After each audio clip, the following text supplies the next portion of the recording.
തൊഴിലു തേടി തൊലിയുരിഞ്ഞ കാലുമായി പൗരുവിൻ സഖാക്കളെ ചേരുകി പ്രവാഹത്തിൽ.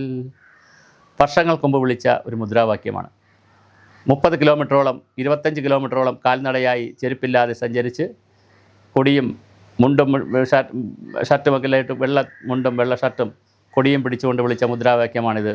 തൊഴിലു തേടി തൊലിയുരിഞ്ഞ കാലുമായി പൗരുവിൻ സഖാക്കളെ ചേരുക ഈ പ്രവാഹത്തിൽ. ഇത് പ്രവാഹമാണ്, ചേരുക എന്ന് പറഞ്ഞു. ആ മഹാപ്രവാഹത്തിൽ ചേർന്ന ചെറുപ്പക്കാരുടെ, അത് 70കളിൽ 80കളിലായിരുന്നെങ്കിൽ ആ ചെറുപ്പക്കാരെ പറ്റിച്ച ഒരു സമൂഹമാണ് കഴിഞ്ഞ 80-50 വർഷക്കാലമായി. ഇപ്പോഴത്തെ ഏറ്റവും വലിയ തട്ടിപ്പ് പരിപാടിയുമായി, ഉഡായിപ്പ് പരിപാടിയുമായി വിജ്ഞാന കേരളം വന്നിരിക്കുന്നു. ഗ്ലോബൽ മലയാളി ന്യൂസിലേക്ക് എല്ലാവർക്കും സ്വാഗതം.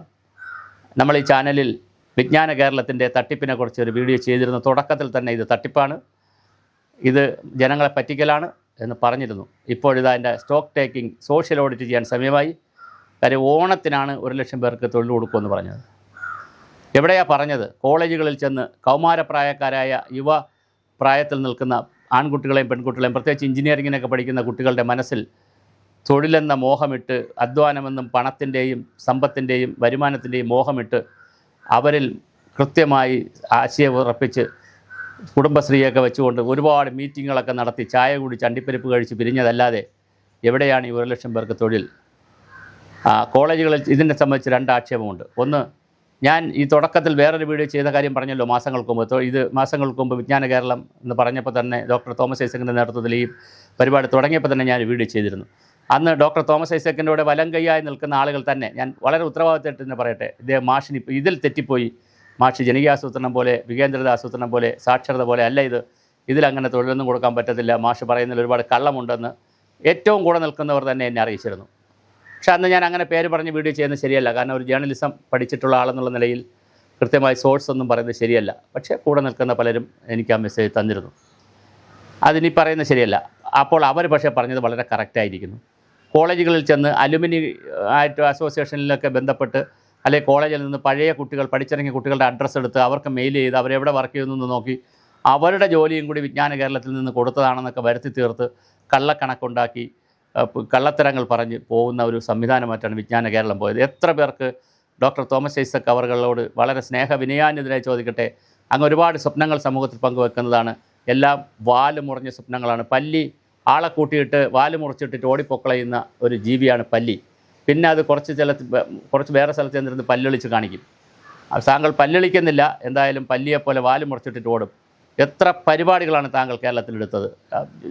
വികേന്ദ്രീകരണ ആസൂത്രണത്തിൻ്റെ ഭാഗമായി പ്ലാനിംഗ് ബോർഡ് മെമ്പർ എന്നുള്ള നിലയിൽ,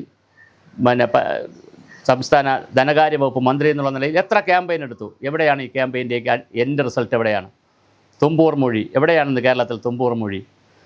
ലേബർ ബാങ്ക് കുന്നത്തുകാൽ, എൻ്റെ ഏറ്റവും അടുത്ത ഒരു സുഹൃത്തിൽ നിന്ന് 10-40 ലക്ഷം രൂപ നഷ്ടമായി എന്നുള്ളതിനപ്പുറം, അതുപോലെ പലരിൽ നിന്നും കോടിക്കണക്കിന് രൂപ നഷ്ടമായി എന്നുള്ളതിനപ്പുറം എന്താണ് ലേബർ ബാങ്കിൽ സംഭവിച്ചത് എന്ന് താങ്കൾ വിലയിരുത്തിയിട്ടുണ്ടോ? കോടിക്കണക്കിന് രൂപയുടെ ആളുകളും അധ്വാനവും മനുഷ്യാധ്വാനവും രാജ്യത്തെയും സംസ്ഥാനത്തെയും എല്ലാ സാങ്കേതിക വിദഗ്ധരും പോയി ബഹളമുണ്ടാക്കിയ സ്ഥലമാണ് കല്യാശ്ശേരി. ആ കല്യാശ്ശേരി മാതൃകയുടെ പേരിൽ അന്ന് ബഹളമുണ്ടാക്കിയ ഒരുപാട് പേര് പിന്നെ നല്ല സർക്കാരിൻ്റെ നല്ല ജോലികളിൽ, നല്ല പദവികളിൽ എത്തുന്നതും കണ്ടു. സ്കൂൾ അധ്യാപകർ വരെ, സാധാരണ പ്രൈമറി സ്കൂൾ അധ്യാപകർ വരെ വലിയ പദവികളിലേക്ക് പോകുന്നത് കണ്ടു. എന്ത് കല്യാശ്ശേരി മാതൃക! ഇന്ന് കല്യാശ്ശേരി പഞ്ചായത്തിൽ അന്നുണ്ടാക്കിയ വിഭവ ഓടം പോലും കാണാനില്ല. ഞാൻ പറഞ്ഞു വരുമ്പോൾ വഴി മാറിപ്പോവും. എന്ത് മാതൃകയാണ് ഉണ്ടാക്കിയത് കേരളത്തിൽ? ഇപ്പോൾ ഇതാ വിജ്ഞാന കേരളത്തിൻ്റെ ഭാഗമായി ആയിരക്കണക്കിന് യുവാക്കളെ വഞ്ചിച്ചിരിക്കുകയാണ്. 1 ലക്ഷം പേര് പോയിട്ട് 1000 പേർക്കെങ്കിലും ജോലി കൊടുത്തെങ്കിൽ ദയവായി അങ്ങൊരു വീഡിയോ ഞങ്ങൾക്ക് തരണം, ഞങ്ങൾ ബൈറ്റ് എടുക്കാൻ വരും, അങ്ങ് ഞങ്ങൾക്ക് തരണം, എത്ര പേർക്ക് ജോലി കൊടുത്തുവെന്ന്. വളരെ ഉത്തരവാദിത്വത്തോട് പറയട്ടെ, അങ്ങയുടെ കൂടെ നിൽക്കുന്നവർ തന്നെ വീണ്ടും ഞങ്ങൾക്ക് മെസ്സേജ് തന്നു, ഇതാ തട്ടിപ്പ് പറയാൻ സമയമായി, ഓണമായിരിക്കുന്നു, തട്ടിപ്പ് പറയേണ്ട, പുറത്തു കൊണ്ടുവരേണ്ട സമയമായി. വിജ്ഞാന കേരളം എന്ന് പറഞ്ഞ് വളരെ വലിയ തട്ടിപ്പാണ് ആ പദ്ധതി.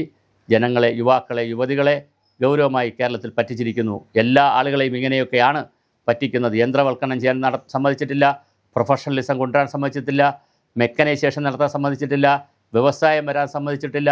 ഒരു ജനതയെ മനോജ്ഞമായ മയക്കുമരുന്ന് കുത്തിവെച്ച്, അവരിൽ മോഹങ്ങൾ കുത്തിവെച്ച്, അവരെ വെറുതെ തെരുവിലിറക്കി വിട്ടതിന് ശേഷം പദവികൾ തേടുന്ന ഒരു കൂട്ടം ആളുകളായി അങ്ങയുടെ കൂടെ ഉള്ളവർ മാറി എന്നുള്ളത് വളരെ ഹൃദയപൂർവ്വം വേദനയോടെ പറയട്ടെ. കേരളമേ മാപ്പ്. യുവാക്കളോടും യുവതികളോടും അങ്ങ് ഇപ്പോൾ ചെയ്തുകൊണ്ടിരിക്കുന്നത് ചതിയാണ്. അടിയന്തരമായി ഈ പ്രോജക്റ്റ് നിർത്തിവെച്ച് അങ്ങേക്ക് ഒരുപാട് കഴിവുകളുണ്ട്, മറ്റ് മേഖലകളിലേക്ക് അങ്ങ് വ്യാപരിക്കണമെന്ന് കൂടി സ്നേഹപുരസ്സരം അഭ്യർത്ഥിക്കുന്നു.